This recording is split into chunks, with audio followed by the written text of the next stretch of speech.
everybody, I'm Tom Vassell. I'm Joy Evans. I'm Chris Yee. I'm Z Garcia. Today we're taking a look at Ra. Now this is the new version of Ra from 25th Century. Now we have the Super Deluxe one, although the retail version of this is pretty nice. Yeah. Keep that in mind when you're going to see nice deluxe ones. My kids even painted the money. But this is a 1999 game. Did you? Is this the first time you played? This is the first time I played this one. I had never played the previous one. Oh, wow. Yes. Man, like a babe in the woods. You're like a little I was bird. excited. I was like, rah, rah. I had played one time on the previous one, the Fantasy Flight printing of it, and then this one was a step up. A Well, little bit. if you've never heard of Ra before, don't worry about it. I'll show you how to play it. We'll be right back. Ra takes place over 3 epochs. In those epochs, players are trying to collect discs that are worth a certain amount of points. At the beginning of the game, each player is going to get some sun discs. You're going to be using these sun discs to auction and win the different tiles. So you'll get numbers based on what player count. So this is a 4-player game. This player starts with a 12, a 7, and a 3, but another player might start with an 11, an 8, and a 4. On a player's turn, they have 3 different actions that they can do. One of them, and the one that you're going to do most often, is you're going to take this giant bag of tiles, and you're simply going to draw a tile from that and place it face down underneath the board. You can see that there's spots here for several tiles. If this is full, you cannot do that. So players will draw these and put them out here. If players ever draw a Ra tile, then there's going to be an instant auction. Players can also invoke Ra by taking this statue. So Ra will be invoked whenever one of these tiles is drawn. Whenever one of these tiles is drawn, the boat also moves forward 1 here, which is going to get us closer to ending the epoch. And players can grab this. There's a third action players can do. This one happens less frequently, but one of the tiles in the game is this God tile, and you can spend a God tile to take one of the tiles that's been put out earlier, and then the God tile is discarded. So if there's something you really want, you can spend this. So again, on your turn, you're pulling a tile from the bag, or you're invoking Ra, or playing a God tile. Whenever Ra is invoked, the person who did it takes this tile, and then the person who is next to them, to their left, has a chance to bid. When you bid, you're going to put one of your sun discs face out in front of you. So this person put out a 6, maybe the next person will put out an 8. You can pass, or you can bid higher. The person who has the Ra token will go last. If you invoked Ra, you must bid if nobody else bids. You can't try to force someone else to do a tile. You have to bid. If someone else bids, you don't need to. But if no one else bids, you must bid. If Ra came up because of one of these tiles from the bag, then you're not required to. Whoever bids the highest amount, 2 things are going to happen. There is in the middle of the board, there's going to be another sun disk. You will get that sun disk. You'll put it face down, but for the next epoch, you'll have that one. So this is not so great. I got a 1 for the next turn, and I use a 13. But you will also get all the tiles here. So the 13 is available for the next auction. The tiles are now empty. We can start filling them up again, and I have this for the next epoch. As you take tiles, you're going to place them next to the board here. The only tiles that you will not put next to your board, well, obviously the Ra tiles, because they just trigger an auction, but there are also disaster tiles. If you ever take a disaster tile as part of an auction that you win, you look at the type. This one here kills 2 of these tiles, and you remove them. If you don't have any of those tiles, then hey, the disaster doesn't really affect you. The rest of the tiles you're going to put in these different sections, and they're going to score. Now, an epoch ends when the boat gets all the way to the end of the track here. So when the boat gets to this spot, the epoch is going to end. And everything on this side of the board is going to score, and these are going to score, but everything over here will stay. Everything over here will be discarded. So let's talk about the different scoring. These are the God tiles. I already mentioned them. You can use them to take a tile out of the line, but if you don't use them, then they're simply worth 2 points. Gold tiles are pretty easy. They're simply worth 3 points. Civilization tiles, there's different types. You can see a couple of the different types here. They have different symbols on them. And if you don't have any civilization tiles at the end of an epoch, you lose 4 points. Otherwise, if you have 3 different ones, you get 5, 4 different ones, 10, 5 different, you'll get 15. Floods and waters work together. Each of them is worth 1 point. However, The river tiles, the Nile tiles, do not give you any points unless you have at least one flood tile. And remember, the flood tiles are going to go away at the end of an epoch. Pharaoh tiles. Whoever has the most pharaoh tiles gets 5 points. Whoever has the fewest loses 2 points. And then monument tiles. These are the only things that are really scored. They're only scored at the end of the game. So you're collecting monument tiles. If you get 3, 4, or 5 of the same monument, then you'll get 5, 10, or 15 points. And then at the end of the game, if you have 7 different monuments or 8 different monuments, you get 10 or 15. Other than that, monuments are 1 piece each. The final bit of scoring at the end of the game, you'll be counting your 3 tiles that you won in Epoch 3 together, and whoever has the highest amount will get 5. Whoever has the lowest amount will lose 5. And that's it. Whoever has the most coins at the end of 3 epochs is the winner of the game. I want to talk about the production here. And it's not even about the amazing chips and sun discs and all that. It's the new player board. I love the new player board because it shows you where to put all the different tiles you get, and then on this side, they all get wiped away at the end of a round. I never have to remember that again. Yes. Yeah, having played the previous one without that, they were just kind of like, here you go, figure it out. Here's a tiny little icon in the top left corner that's like easy to miss, which ones wipe, which ones don't. That's the biggest improvement. Everything else is nice. Everything else is like icing on top of the cake. And this is one of those cupcakes where there's like a lot of icing. There's a lot of like beautiful, fun, neat, cool stuff. Tom, as you mentioned, even this is like the Pharaoh, the deluxe one, but even the non-deluxe one, the tiles are made out of cardboard instead of wood, and the score tokens aren't metal. Like, you're not missing out anything quality-wise if you get that. Yeah, but this is the kind of deluxe game I want. It's not too big. I agree. And it just feels good playing with it, especially because this is a game where you're passing a bag around the table and pulling those tokens out feels good. Getting the money feels good. The sun discs, they've been wooden in many editions, but that just always felt good because that's your one bid. You're not throwing out $62. You're putting 3 out as a bid. Now, Rob plays, I think it's 3 to 5, right? Yeah. Can you put? Is there a 2-player variant? I never played 2. 2 to 5. Have you played 2? No, I know that you get an extra sun disc though, so you get 4 That's right, bids I saw that on the sheets. per turn. Yeah, so that wouldn't be bad because the push your luck in this makes it more than just an auction game.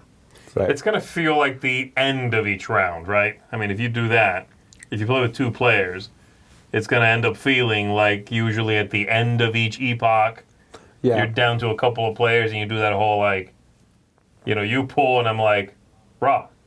Because I'm have a really low number or whatever, trying to push you out. So that's an interesting idea. I don't know if I would want to play with that many. Raw is a fantastic 5-player game, 4-player game. It's a classic for a reason. And I think here, they didn't try to reinvent the wheel by bringing this classic back to make it available again. But the few things, and this is, I'm assuming a lot of it falls on Ian O'Toole's shoulders, the artwork, and I'm guessing the graphic design was from Ian O'Toole. Just those things, that logistical organization of Ra that has a few things that aren't the most logical, sort of concepts to understand. How do I score? What do I keep? How do I carry what? When do things score? Every epoch, just at the end of the game. All of it is really very nicely streamlined and simplified because of the graphic design. It also tells you how many tiles are in the game, too. Yeah, it's nicely done. So one thing I always loved about Ra, and my initial rating of Ra when I first played it was, I think, a 6 or a 7. I liked the game fine, but I've always liked the end game, and I didn't go over that in the rules because I want to talk about it now. So as you bid, when you bid, you flip your tiles over. When all 3 tiles are out, you can no longer bid. Yes. Eventually, we were down to 1 person. It happens every time, usually. There's exceptions, everyone could... No, it has to be down to 1 person, right? No, it could happen that you hit raw too quick, that you do... Right. And at that point, you're just drawing tiles, and if you pull too many raws, the round will end. But you can get so many tiles for you can push your luck. You push your luck, right. And everyone else is chanting raw because they want the raw tiles to be pulled. And it's such a unique experience of this game. where there's a push your luck aspect in a game that's a pretty tight, thinky auction game. Yeah, I really like I said, my first time playing this one, there's so much to like about the game. I love the whole fact that you're not only bidding on what you see up there, also the fact that you're going to give up your chip for the other chip, which could help you or kind of hose you later. That's a really nice little give and take. I really enjoy that part of it. So that even in the last round, the 16-point bidding chip is there in the middle, and you're like, I'm never going to be able to win an auction with it. Right. But I could get those last 5 points. That's huge. Or I could swing out of having the lowest total and losing 5 points, because I think everybody kind of feels that emotional, like, I don't want to lose 5 points. Getting 5? Good. Not losing 5? Amazing. Yeah. Smart little funny decisions like that. Yeah. There's not a lot of auction games that do this whole, you're not bidding whatever amount and then like increasing the amount. You're not doing that. The values are set. Right. Yeah, it's 1 through 16 or whatever. And I know what beats what. It's right there in the numbers. There is no, I bid 3, I bid 4, 5, I'll bid 8. Oh, 8, oh, what a jump. I'll bid 9. You don't do any of that stuff. It's once around. I love once around bidding games. I love Absolutely. it. It's my favorite kind of bidding game. And in this one, it's really just a preset amount, which I also love. This is a classic bidding game for, I think, that reason right there alone. Yeah, the scoring's great. The math is very tight. The bidding, that once around with a set value, that's where it's at. And I love the ability of the power almost of having that 16 to where like I could win any of these I want. I know, but I like the counter to that. I love to sit there and I know there's some of the stuff you want. And then I'm bidding my 6. Yes. Just to say, are you going to spend a 16? Are you going to do it? You know, and but that happens all the time. I love that. There's just a number out there. It's 9, and I bid my 1. Right. Like, That's what are we going to do? You can call raw. You don't have to wait for it to happen. This idea of the pot kind of sucks right now. I'm calling it because I can bid my 2. Yes. You guys want to take it for more than 2? Go ahead. You know what I mean? That's so interesting. The fact that you can put so much depth into such a simple ruled game like that. Yeah.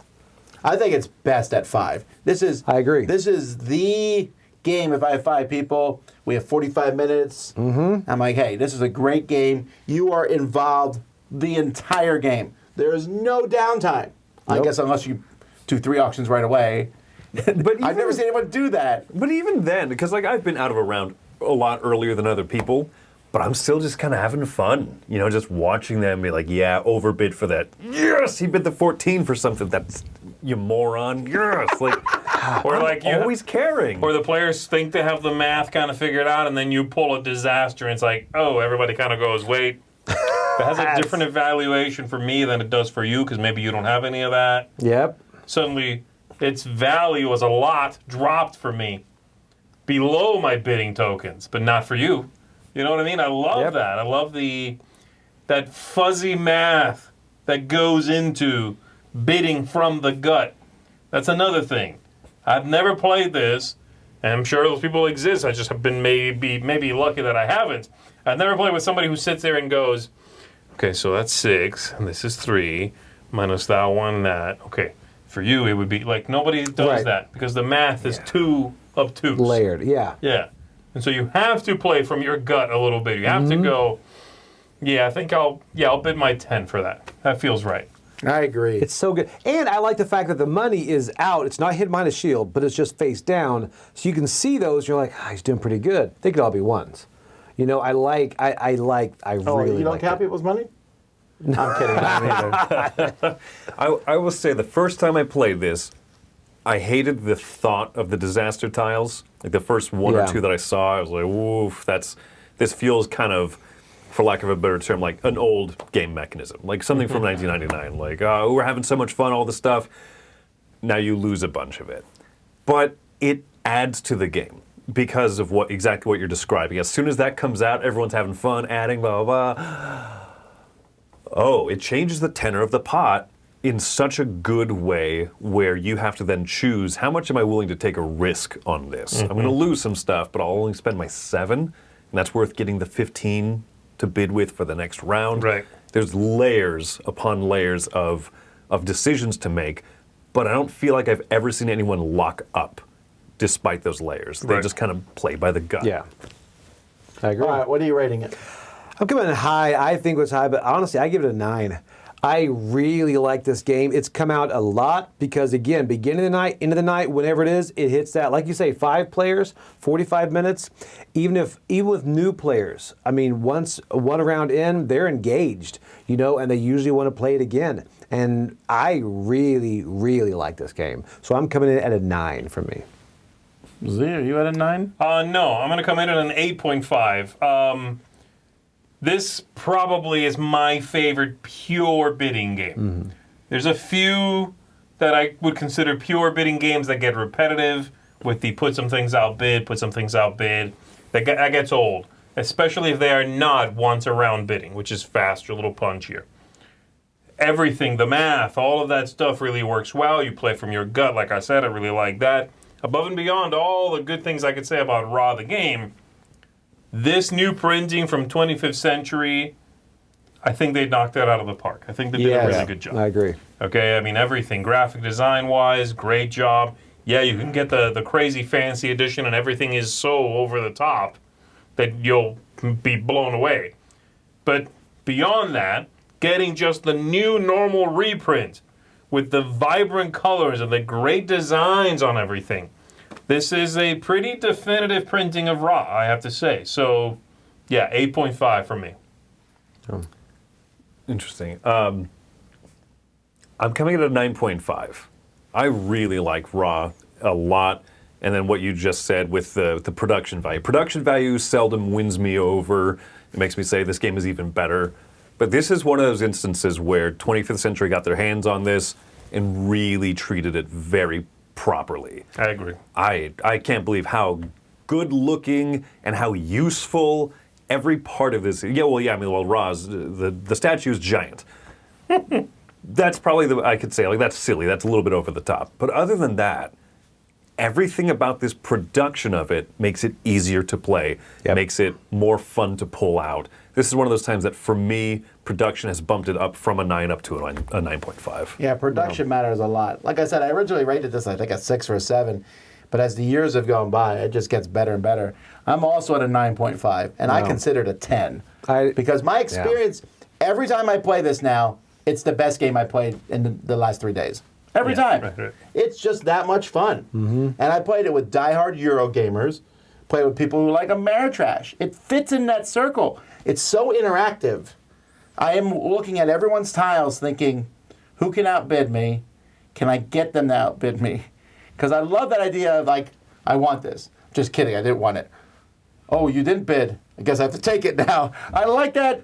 That's a fun concept. Yep. It does put you in that mindset of like a bunch of kids at the playground trying to push each other onto the playground. You know what I mean? It's like, go, come on, go. I'm going to push you, You force each other to do that thing where you're like, ooh, no, no, I'm going to pass, I'm going to wait. Another raw tile comes out, it's like, it's getting close to the end of the track. No, I'm going to wait. Like, it gives you that feeling. It gives you that, like, that rising tension, that push your luck, that, like, one-upmanship of, like, come on, you're going to bid your big number. Yeah, you're right. It can fit both of those groups for different kind of, emotions in there. Someone told me the little variant they came up with from themselves was that raw statue, especially because in the Pharaoh edition, the bag is gigantic. Huge. Mm-hmm. He says you put that in the bag, so when you reach in to draw a tile out, you go, psych, rah! And then you start a bid. I'm doing that from now on. That's so good. I like that a lot. That's great. Like, what's he going to pull out? What's in the bag? Anyway, so Raw, fantastic game. It's an old game. It's 24 years old at this point in time. And then 25th Century printed on its 24th. I'm not going to worry about that. They missed it. Man, so close. Never mind, 9. I think auction games are okay. This is amazing. Incredible. So, I'm Tom Vassell. I'm Joy Evans. I'm Chris Yee. I'm Z Garcia. Raw. Rah. Psych!